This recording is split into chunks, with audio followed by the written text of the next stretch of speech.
नमस्ते। स्वास्थ्य संबंधी चर्चा।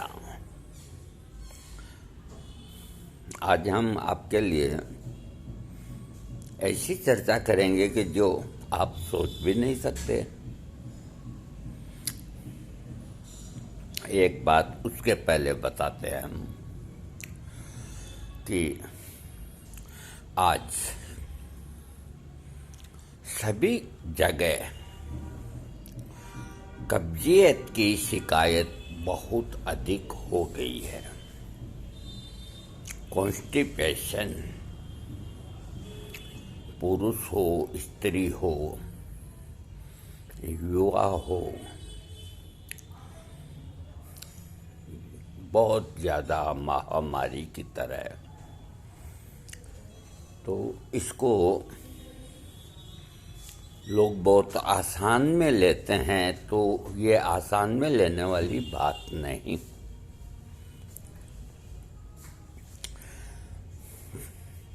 एक कब्जियत आपके शरीर के अंदर ऐसे घातक रोगों को पैदा करती है कि उसका कल्पना मात्र से ही मन खराब हो जाता है। इसलिए मैं नहीं कहूँगा, बस सिर्फ इतना ज़रूर कहूँगा कि आपकी आंतों को खराब कर देती है। आप लेग्जिटिव लेते हो कब्जी को ठीक करने के लिए, तो आपकी कोलन, बड़ी आंत, छोटी आंत, आमाशय, लीवर, सबके ऊपर असर होता है। लेग्जिटिव अंदर जाकर के किस तरह से, मैं एक उदाहरण देता हूँ कि जैसे सड़क के ऊपर कोई भैंस ने गोबर कर दिया और कोई जाकर के उसके ऊपर एक बड़ा सा पत्थर पटके, तो वो गोबर पूरी सड़क को गंदा कर देता।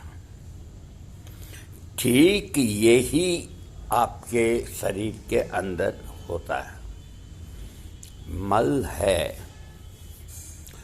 जो कठोर हो जाता है। कठोर हो जाता है तो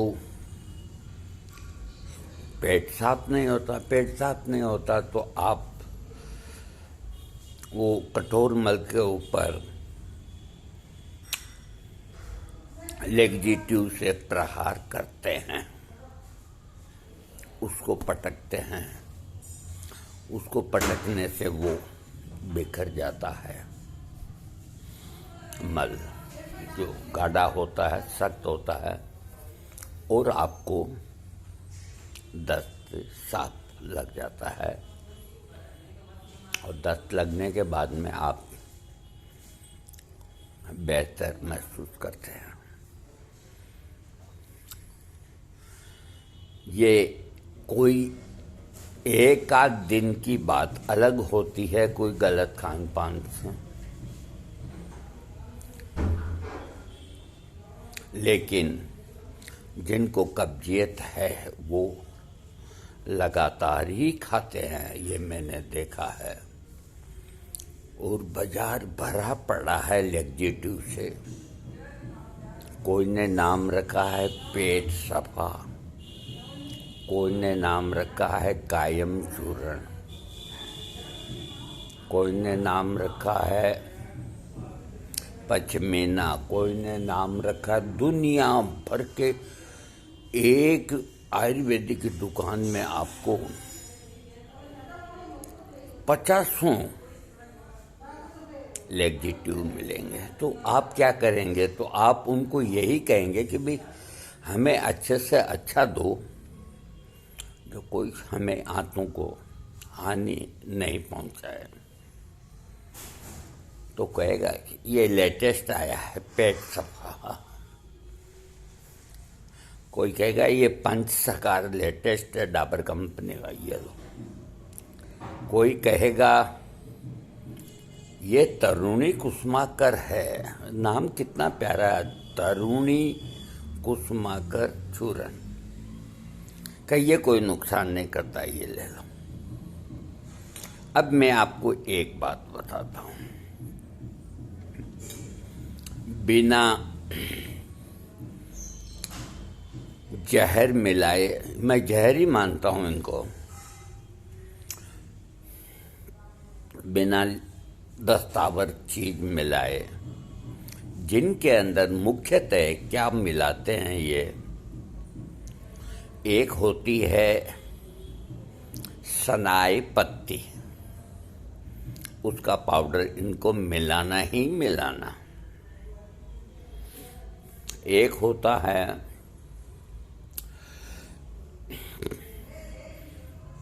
छोटी हरड़ का पाउडर या इस तरह का, लेकिन सबसे ज़्यादा सनाई पत्ती, और जो होम्योपैथिक में दवा बनी है क्रोटन टिग्लियम, वो बनी है जमाल गोटे से। और जमाल गोटा अगर आप उसके बीच का एक मोठ के बराबर अगर दाना खा लेंगे, कम से कम 11 बार आपको टट्टी लगेगी और आपके पाँव टूट जाएंगे। इतना ज़बरदस्त लेक्जिटिव होता है। तो ये लोग जो कंटेंट्स होते हैं, उन कंटेंट्स के अंदर नाम देते हैं सिर्फ सनाई का, और ये मिलाते हैं। ये एक अंदर की बात है, आप समझो या मैं समझूं। मैं यानी कि उसको स्ट्रॉन्ग लेक्जिटिव बना देते हैं। कोई लैब टेस्ट नहीं होता, कोई जहर नहीं, और लोग धड़ल्ले से खरीदते हैं, रात को खाते हैं, सुबह पेट साफ हो गया, बहुत बढ़िया चीज़ है। होम्योपैथिक वालों ने भी येलो टेबलेट उसके अंदर भी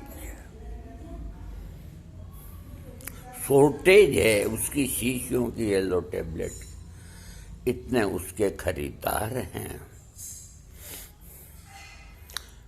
तो ये 10-20 दिन तो आपको अच्छा लगेगा, उसके बाद आपकी आदत बन जाएगी। बिना लेक्जिटिव के आप सुबह आपका पेट खाली नहीं होगा। तो आप पेट को कैसे ठीक करें? पेट ठीक जब होता है कि पेट के अंदर दही, दूध, छाछ, शुद्ध चीज, फ्रूट वगैरह पहुंचे। ये मुमकिन नहीं, हर चीज नकली। अब चाहे कोई अरबपति हो चाहे खरबपति हो, मेरे यहाँ जो दूध लेने वाला आता है देने, 55 रुपये किलो का भाव में देता हूँ गाय के दूध का। अब मूछों के यूँ ताव दे के कहता है ऐसा दूध आपको कहीं नहीं मिलेगा। हमने 2-3 बार पकड़ लिया उसको। हमारी तो आदत है, कभी कभी डाल देते। अरे तो आपको कौन शुद्ध चीज देगा? इतनी मिठाइयाँ बनती है, इतना दूध होता ही नहीं, तो मावे की इतनी मिठाइयाँ कहाँ से आती है? ये सारी चीज़ें आप जानते हो, और जो मिलता है वही खाना पड़ेगा। सब्जियों के अंदर भी केमिकल, और सब चीज़ों के अंदर भी, तो वो तो खाना पड़ेगा भाई पेट भरने के लिए आपको। अब बिना लेक्जिटिव के आपका पेट साफ हो, मैंने इसमें बहुत दिमाग लगाया कि बिना जुलाब के आपका पेट साफ हो। और ये खान पान तो मैं नहीं बदल सकता, क्योंकि ये तो जो मिलेगा वही आप खाएंगे। तो बिना जुलाब के उसमें जो लेग्जिट्यूव में जमाल गोटा और सना है, ये इतने तेज होते हैं कि आपकी आंतों को धीरे धीरे धीरे धीरे धीरे धीरे कमज़ोर करते जाते हैं और आप एमबीबी कोलाइटिस, आईबीएसी, जो कितनी तरह की लिवर फैटी, स्प्लेन और इन रोगों से आप ग्रसित हो जाते हैं। और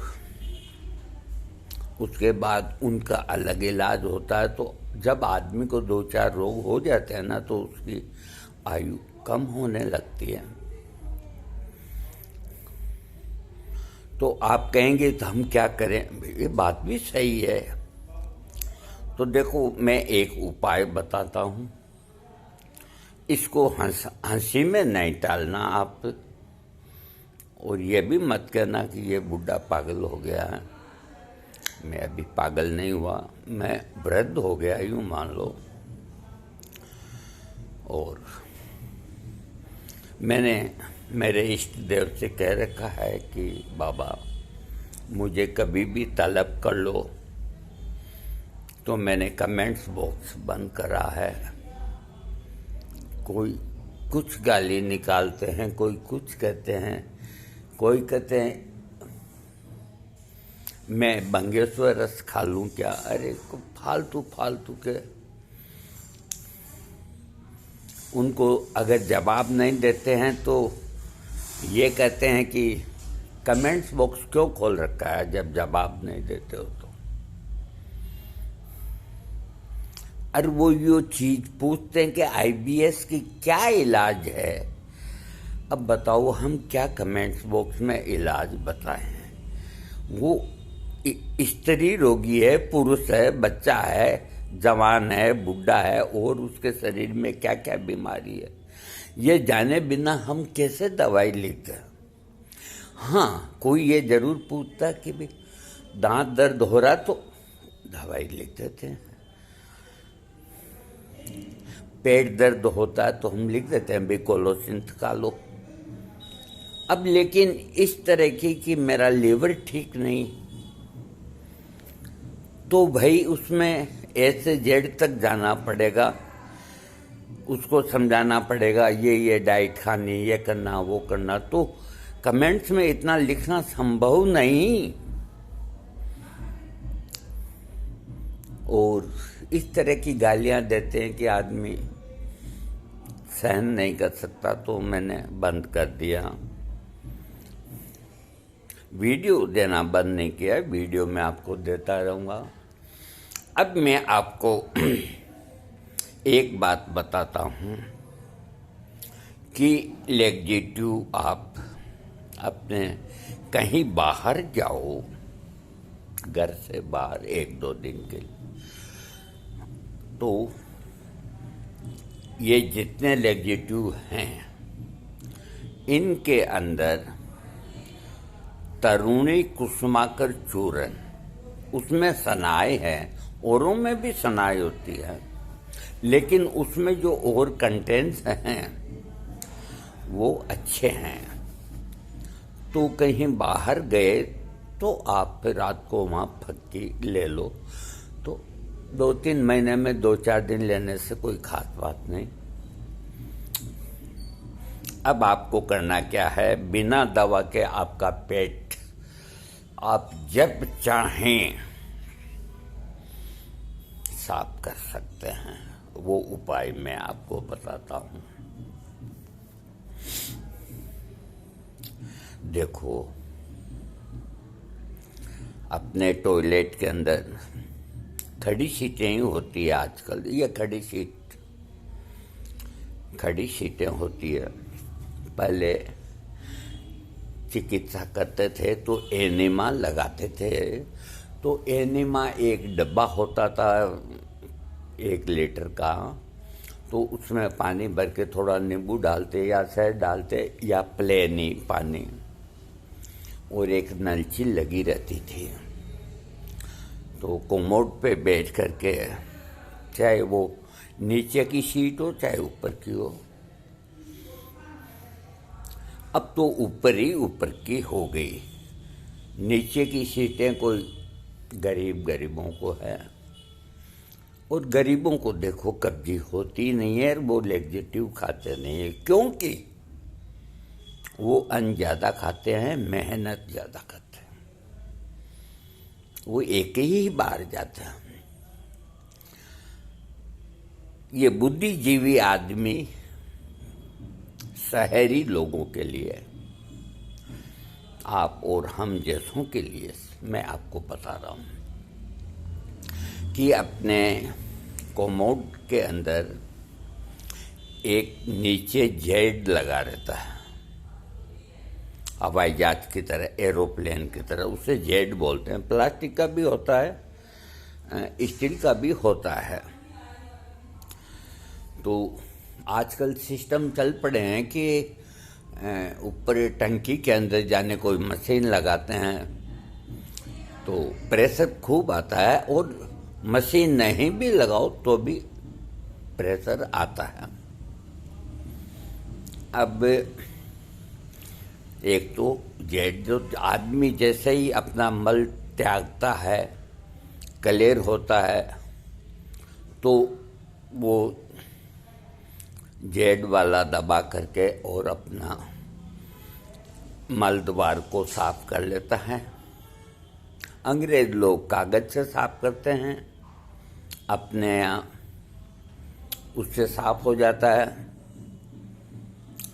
अब उसके साथ ही ये जेड तो होता है सीट के अंदर, और उसके पास ही दीवार के अंदर एक और लगाते हैं मल द्वार को साफ करने के लिए। अब मुझे ये याद नहीं कि उसे क्या कहते हैं, सावर कहते होंगे या जो भी कहते हैं। तो उसके एक तो गियर रहता है ऐसे, और इतना बड़ा मुंह रहता है, स्टील का होता है, और एक पाइप रहता है कोई 5-6 फुट का, और उसके ढक्कन के ऊपर छेद होते हैं फव्वारे की तरह। तो उसको उसमें से निकाल के और मलद्वार के पास ले जाके और उसके वो कलच को यूँ दबाते हैं अपन, दबाते ही फव्वारे में से पानी आता है, तो पूरा मलद्वार साफ हो जाता है।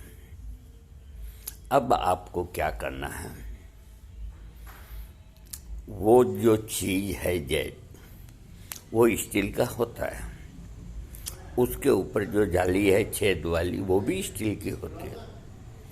आप उस जाली को खोल दें, और कोई जो शीशी होती है कांच की या कोई भी प्लास्टिक की, अच्छा प्लास्टिक की, उसकी चूड़ियों से उसको उसमें फिट कर दें। फिट करने के पहले उसमें आप फव्वारे वाले में तो छेद ज़्यादा होते हैं, आप उसके अंदर 30-40 छेद कर दें, ताकि वो फव्वारे का ही काम करे, खुलेगा नहीं, कोई दिक्कत ही नहीं। अब आपको करना क्या है ये मैं आपको बताता हूँ। अभी जो इसको काम में लेते हैं तो वो मलद्वार जो होता है उसे आधा इंच नीचे रख करके और मलद्वार को साफ कर लेते हैं। उसके टच नहीं करते, या टच भी कर लेते हैं यूं यूं, इसके अलावा कुछ नहीं करते। आपको करना क्या है, आपको ये करना है कि जो मलद्वार का छिद्र होता है करीब 1.5 इंच का, एक कोई का 2 इंच, कोई का 1-1.5 इंच, और इतना ही उसका ऊपर का वो ढक्कन होता है, तो आपको मलद्वार के टच करा के, अंदर नहीं घुसाना, अंदर घुसेगा भी नहीं, खाली वो उसके एकदम अड़ जाएगा और आपका लस्तब है। अब पानी कहाँ जाएगा, तो पानी आपके कुछ ही सेकंडों के अंदर आप रोक नहीं पाएंगे तो उसको हटा दो और आपके पेट के अंदर जो गया है ना वो हाथों हाथ निकलेगा, तो उसके अंदर मल के जमे हुए टुकड़े बाहर आ जाएंगे सारे। आपको लगे कि अभी कुछ और है, एक बार और कर लो, हाथों हाथ ही उसी वक्त। तो इतना ही करो कि जो आपको सहन होए। वो थोड़ी देर अगर गलत दबा रहेगा ना तो कम से कम आपके पेट में 1.25 लीटर पानी जाएगा। तो अगर आप उसको थोड़ी देर के लिए रोक सकते हो, कुछ सेकंडों के लिए, बेहतर है। नहीं रोक सकते तो वो कोमोड में छोड़ दो। आपका मल द्वार, आपका रेक्टम एकदम क्लियर हो जाएगा। ये प्रयोग आप रोज भी कर लो। अगर कोई कह दे कि इसके अंदर हानि है तो मैं उसका गुलाम बन जाऊं। कुछ दिन आप करेंगे, व्यायाम करेंगे, अपने खान पान में थोड़ा सुधार करेंगे तो फिर आप कभी कभी कर लो, नहीं तो कोई जरूरत नहीं। इतना सुंदर आपको लेग्जिटिव खाने की जरूरत नहीं। और आपकी आंतें, जैसे कई लोगों को एक बार गए फिर आकर के गुटखा खाया कि यार अभी क्लियर नहीं हुआ, दोबारा जाता हूं, प्राय तो इस तरह 2 बार 3 बार जाते हैं, तब पता है कि अब जाकर के क्लियर हुआ। और आपका इस तरकीब से एक ही बार में क्लियर होगा।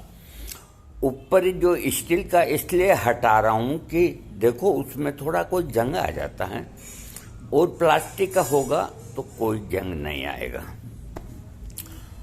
तो ये एक पानी का एनीमा हो गया। अब अगर आप ऊपर डब्बा लगा करके, एक नलची लगा करके, और उसको भी मलद्वार के, नलची को मलद्वार के अंदर घुसाना पड़ेगा, तो उसमें थोड़ी आपको तकनीकी चाहिए। इसको अंदर घुसाने की जरूरत नहीं। इसको खाली मलद्वार के जॉइंट करना है, यूं अड़ाना है बस। प्रेशर से पानी आएगा, अंदर चला जाएगा, आप रोक नहीं सकते। और आप देखेंगे कि आपके अंदर का मल है जो एक ही बार में क्लियर हो जाएगा। तो ये एक तरह का एनीमा हो गया।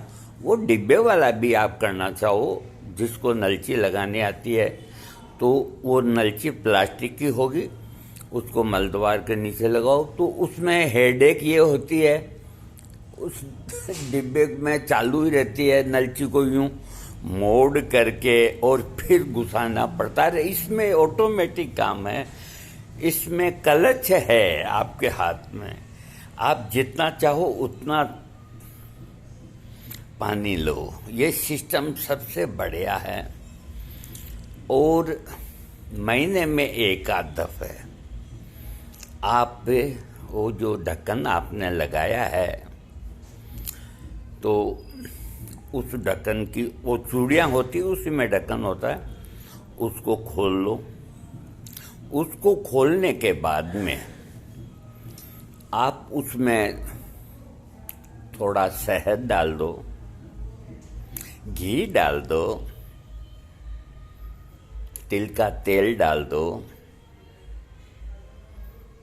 नींबू का पानी डाल दो, और उसको कस करके, तो वह आपकी आंतों को और मजबूत बनाएगा। तो ये रोज जरूरी नहीं, जब आपका मन करे। रोज करने वाले जो सक्षम हैं वो दूध भी डाल सकते हैं, बहुत बढ़िया एनीमा होता है दूध का। इसके बाद उसको उसके स्टैंड के ऊपर टांग दो फ्रेश होने के बाद, और आपका मलद्वार जेट से साफ करो। स्टैंड पे टांग दो, और उसके ऊपर आपको जो ये प्लास्टिक की कोई थैली है ना, तो वो एक लगा दो, ताकि उन छेदों के अंदर कोई कीड़े मकोड़े इस तरह का नहीं जाए। जब आप टॉयलेट जाएं तो उसको हटा दो और फिर लगा दो। 1 मिनट का ही काम है। ये प्रयोग करके मेरे को बताओ आप। इसको कहते हैं एनेमा। तो एनेमा उस वक़्त प्रेशर का कोई हिसाब किताब नहीं होता था, है ना। तो इसलिए एक डब्बा लगा करके नलची से इस तरह देते थे एनेमा। अभी भी प्राकृतिक चिकित्सा में इसी तरह का एनेमा देते हैं। वो इतना दिमागी नहीं लगाएं कि अब ऐसा हो गया है ना। तो आपका लैक्सेटिव छूट जाएगा और आपका पेट पानी से ही साफ हो जाएगा। पानी में कोई खराबी नहीं होती, टंकी के अंदर पानी आता है और वो अंदर रहेगा नहीं। वो आप थोड़ी देर वो लगाएंगे तो आप पिचकारी की तरह सब बाहर आ जाएगा आपका। ये आप प्रयोग करें, लेकिन उसके आगे का वो जो मैंने बताया है वो प्लास्टिक का होना चाहिए। और ये करने के बाद और कुछ नहीं क्या बताऊं मैं आपको। छोटी थैली या नेरोद को काट के वो उसमें फंसा दो ताकि कोई कीड़ा मकोड़ा मच्छर उसमें नहीं जाए। और जब आपको काम में लेना तो उसको निकाल दो, फिर लगा दो। महीने 2 महीने में बदल दो। अब इससे बढ़िया और क्या तरीका हो सकता है। मैंने कई बार करके देखा है, बहुत बढ़िया चीज़ है। और ये मैंने न कहीं पढ़ा है और न ही कहीं से सुना है, न कोई इसको करते हैं। ये बजरंगबली की दया से मेरे दिमाग की उपज है।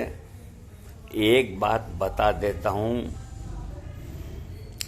कब्ज 1000 बीमारियों को पैदा करता है और बिना लैक्सेटिव के आपका पेट साफ पानी से होगा।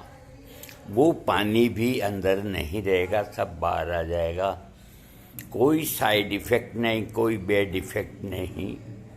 और आप बादाम का तेल का भी वो उसमें भर सकते हो, या उसको लगाने के पहले वहाँ काउंटर पे थोड़ा बादाम का तेल या तिल का तेल ये रखिए आप।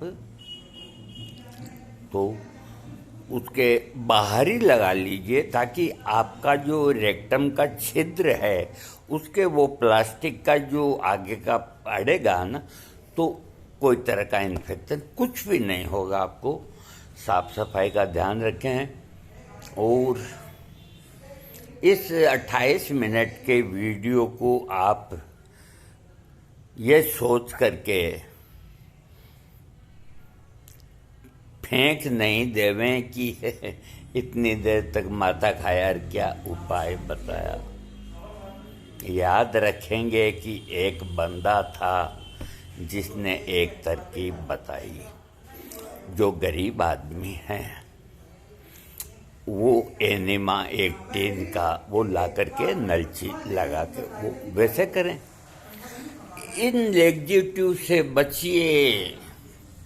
और कोई ऐसा करना ही नहीं चाहते, यूं मान के चलो, तो छोटी हरड़ को ला करके पाव भर और उसमें 15 ग्राम गाय का घी डाल के भून के उसका पाउडर बना के थोड़ा सा सेंधा नमक या काला नमक मिला करके डिब्बे में भर के रख लो। रात को 2 चम्मच खाओ, सुबह 1 दस्त आ जाएगा। ये आयुर्वेदिक का सबसे अच्छा लैक्सेटिव है। इसके अलावा बड़ी हरड़ को काम में नहीं लेंगे। काली हरड़ को छोटी हरड़ बोलते हैं, बाल हरड़ भी बोलते हैं। इससे काम में लो। अब मैं एक बात जाते जाते बता देता हूँ। मेरे पार्टनर की माँ है ना, 96 साल की है। 96 साल की है और वो इस हरड़ का प्रयोग 32 साल से कर रही है। वो 96 साल की अवस्था के अंदर सारे दांत सलामत, सब काम करती है, चलती है, फिरती है, दिन भर गप्पे मारती है आराम से, कोई बीमारी नहीं, कोई बीमारी नहीं। इससे बड़ा उदाहरण और क्या होगा। तो ये काली हरड़ जो बाल हरड़ है ये हानि नहीं करती, और मैंने जो बताया उपाय उसमें तो कोई नुकसान की चीज ही नहीं। थैंक्स।